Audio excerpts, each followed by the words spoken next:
Hey guys, Chicken and Maine, aka Deboo, Deboo.com with a Deboo.com surf forecast update. This forecast update effective around 4:30 p.m. Eastern Standard Time on Wednesday, August 24th, 2016. And guys, this report brought to you by Salt Life Food Shack's Florida Big Wave Challenge.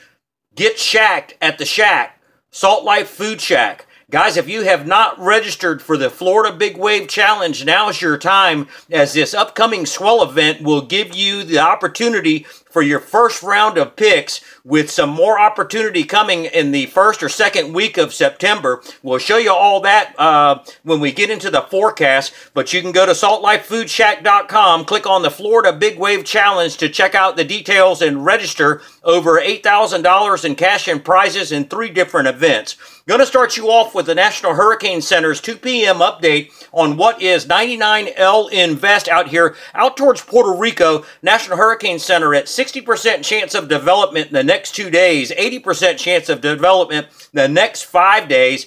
We think the chances are a little bit higher than that. There is some good news in the 12Z model runs this afternoon between the Euro model and the GFS.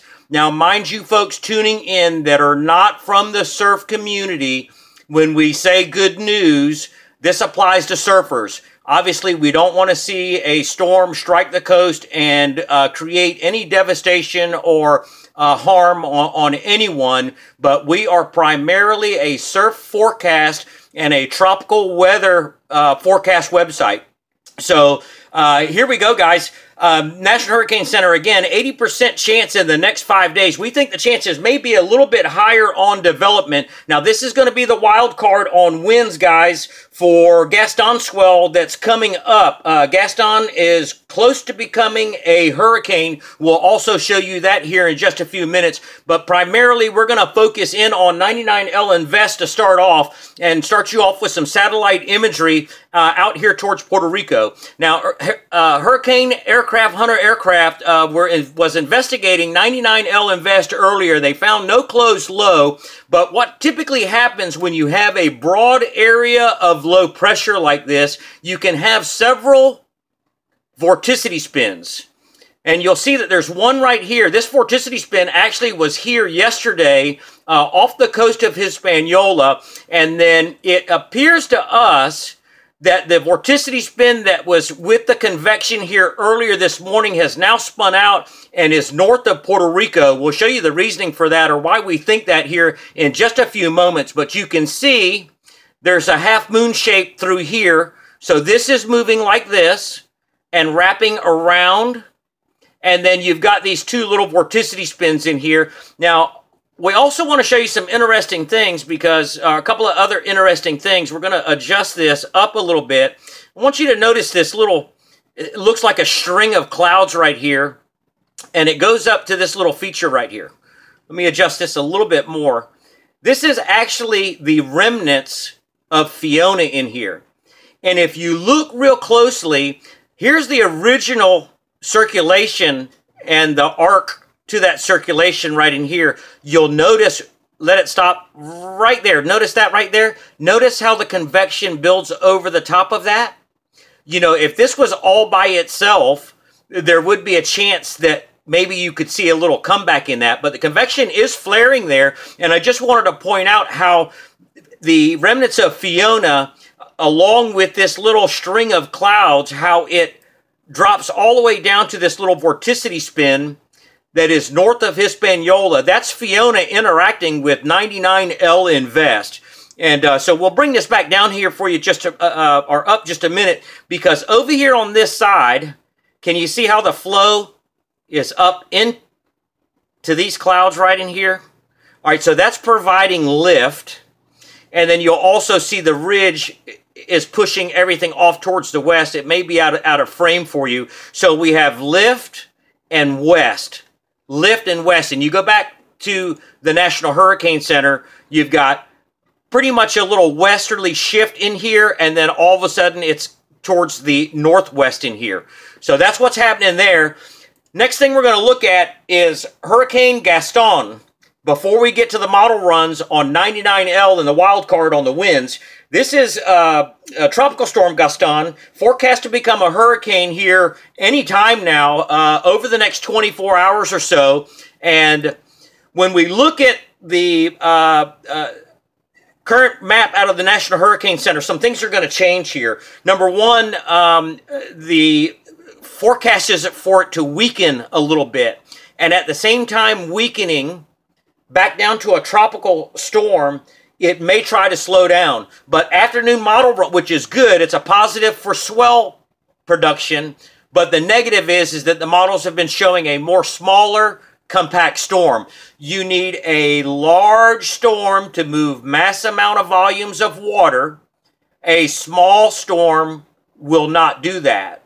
So for those of you who are looking at Fiona because Fiona was out there, or have the idea just because you hear a name system that automatically equates to waves or surf, it doesn't work that way. There is a little small swell in the water from Fiona, you could argue, but it's never going to make it to the beach. The West Bermuda buoy right now, northeast winds 20 to 25 knots, and of course then we have the northeast flow off the mid-Atlantic. So even though there's 3 foot of swell height or 4 foot of swell height on that South Bermuda buoy, it's just going to get drowned out of, off that northeast swell coming off of the West Bermuda buoy and off the mid-Atlantic. And besides that, it's going to be strong onshore winds. The next thing that we wanted to talk about is a look over Africa, guys, because it looks like that there's going to be another 2 tropical waves that are going to move off Africa over the next 5 to 7 days, and we could see Ian and Julia first week of September. So keep your mind open on that. Going back to the Salt Life, Florida Big Wave Challenge, guys. There's a few more opportunities coming if you miss this next one. Now let's go look at the swell forecast for Gaston. This is the latest out of the NOAA Ocean Prediction Center 48-hour swell forecast. Let me adjust this map here for just a second. Or drop my cursor down. Hold on. Let's see. Okay, so here's this 15 to 18 seconds. Next 48 hours or so, front runners coming from Tropical Storm Gaston, soon to be a hurricane. And then in 96 hours, boom.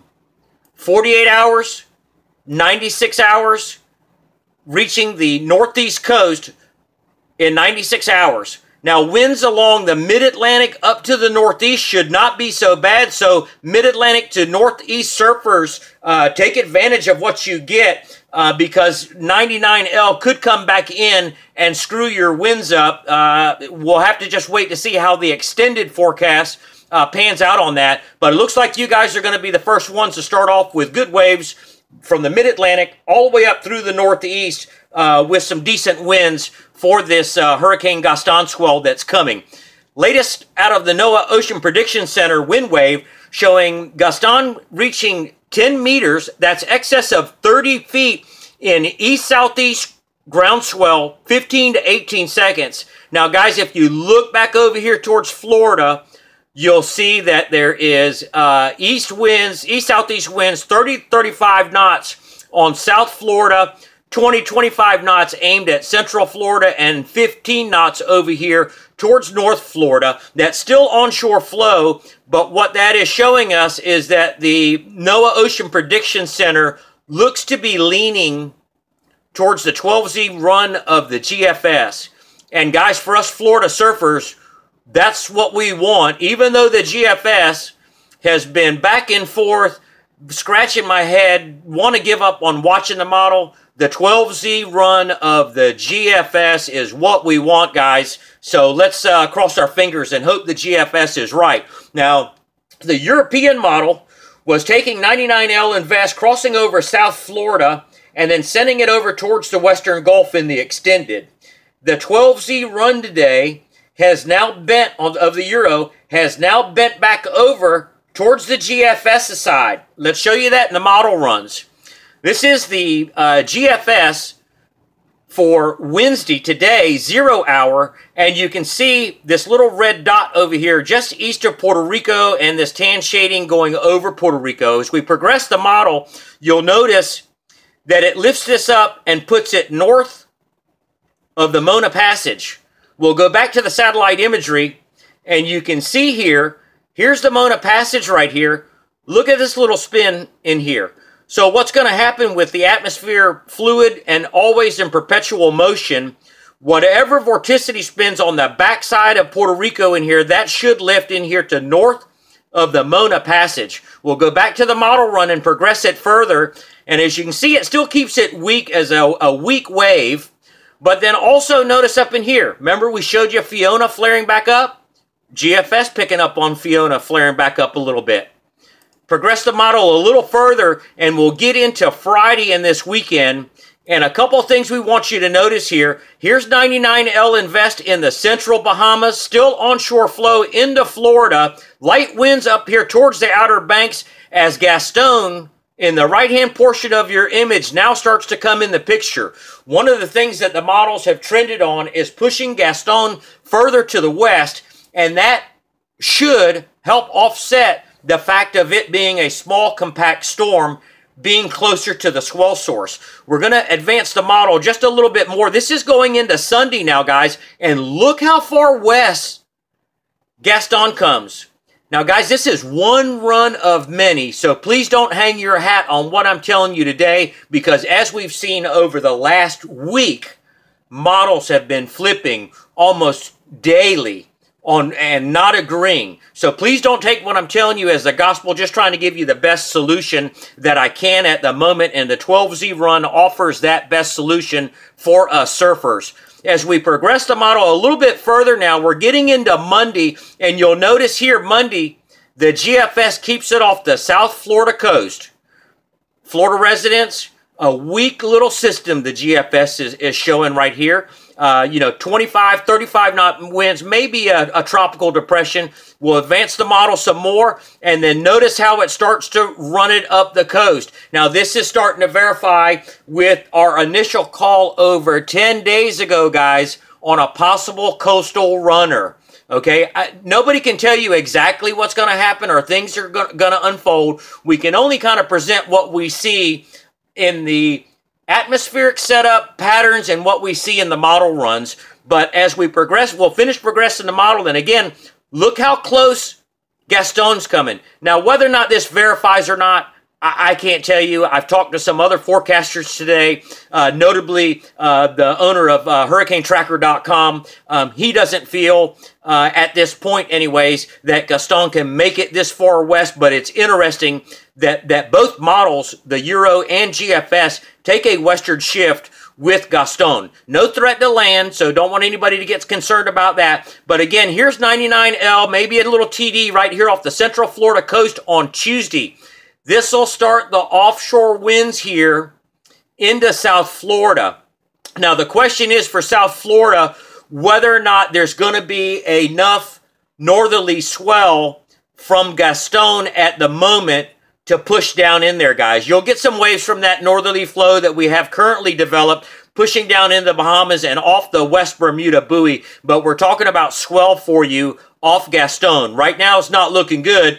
But, however, as you guys can travel and move north if you'd like to. Now, as we progress the model, this is Tuesday, and Tuesday into Wednesday, according to the GFS, gives the best possible scenario for surf alert coming. As we progress the model into Wednesday, you can see offshore winds in here, 25 knots off the North Florida coast. So North Florida surfers, this forecast is looking good. And now's here we get this northeast wrap. Puerto Rico, Hispaniola, Virgin Islands. Guys, this is when your swell generation is going to occur. Don't worry about swell coming from Gaston because he's moving in this way. And the main swell source is out of the east-southeast. It's going to be when this system gets up here. Look at all this northeast fetch. That's aimed down at you guys. That opens up the swell window for you. And then hopefully because the water's already moving out of the northeast behind that front and this high pressure, again, northeast winds 20-25 knots on the West Bermuda buoy, that'll help get some more motion heading your way. Puerto Rico, Hispaniola surfers, Bahama surfers will dial that in as we see if Gaston actually makes it into this region of the Atlantic. We'll advance the model a little bit more, and as you can see, we're starting to get out. This is 210, now at 240. This is 10 days out, guys, and as we can see with the recent model runs, let's not even go there. But if we did, look at this northeast flow developing back again. Guys, this is September 3rd. Light offshore winds.